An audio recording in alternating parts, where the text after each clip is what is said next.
Hi everybody, it's April Nyman, your director for the A-Team. I am here today to start off our week 7 chapter in our Director in 20 Weeks program, and this week in Be a Direct Selling Superstar we are covering chapter 7, Walk the Talk. Your team will do as you do, not as you say. That's from Mary Christensen herself.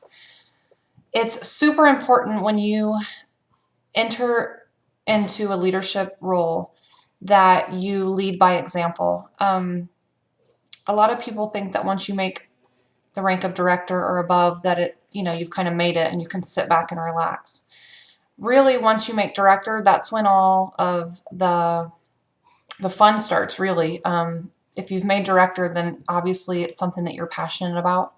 And so really you get to dive into a whole new area of learning about leadership, and how to run your team and how to best help everybody.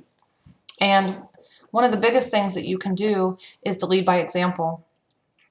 So what I'm going to focus on in this chapter, Mary talks about different steps to lead your team by example. So definitely revisit all of those different steps and figure out which ones you could work on to help your team and yourself grow. But I want to read through some of the things that she lists in the very beginning of the book.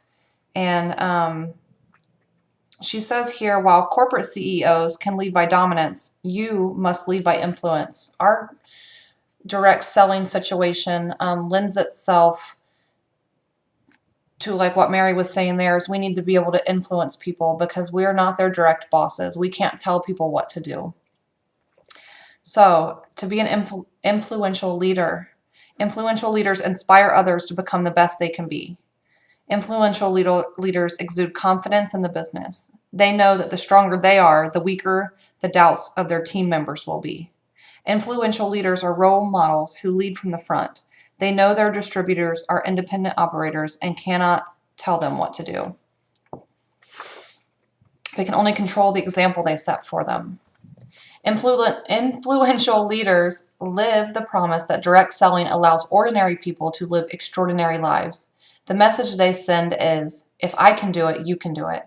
Even if the leader possesses exceptional talents, they understand that strengths can be liabilities if they convey the impression that only gifted people can succeed.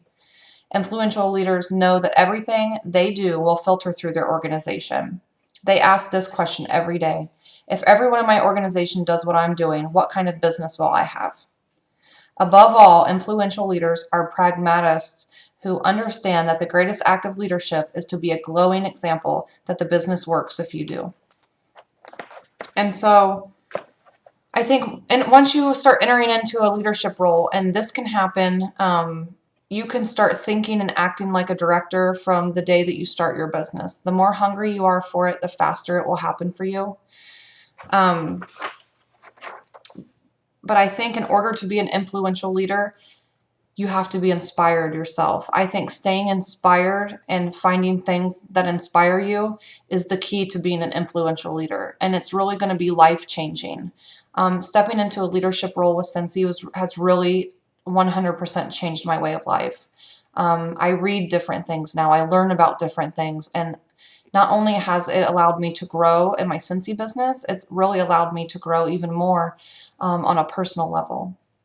So our week 7 challenge is going to be, I want you all to post on our Director 20 page what you do that inspires you.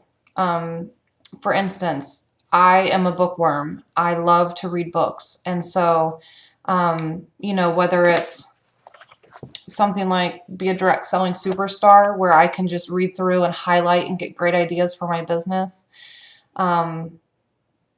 Or there are other people out there like Bob Burg, John Maxwell, Rory Vaden. Let me think. I mean, the list goes on. We can even start a book list if there's anybody else that likes to read.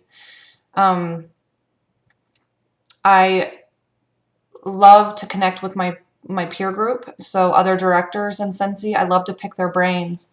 That's why our group, our Director in 20 group, is so awesome, because we have a small, concentrated little group where everybody can safely ask, hey, I have a team member, and I'm having this issue. and then we can get ideas from everybody else on how to deal with that. It's hugely important to your success to have small peer groups like that you can share ideas. Other things that I do to stay inspired, reading is really my biggest one. Positive thinking, it's made a huge difference in my life. It's a big part of my Scentsy story. And I've learned so much about the energy that you give to positive things, you're going to give positive back. If you can turn negative situations and see the positive in them, that's when you're really going to start to grow personally and professionally. So those would probably be my 3 top things I do to inspire myself, or to stay inspired, or to find inspiration. So they would be reading inspirational books, connecting with my peer group, and see, I already forgot what the last thing, and positive thinking. And I also read books about that too. So I can't wait to hear what you guys have to add to that. So our Chapter 7, Walk the Talk. Make sure you post for our Week 7 challenge on our Director in 20 group page what you do to find inspiration or things that inspire you.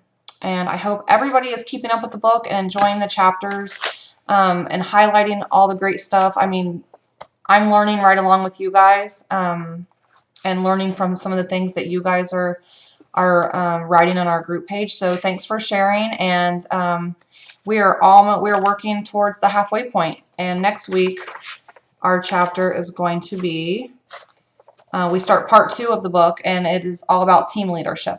So we'll have that to look forward to. So I will talk to you guys soon, and see you on the group page.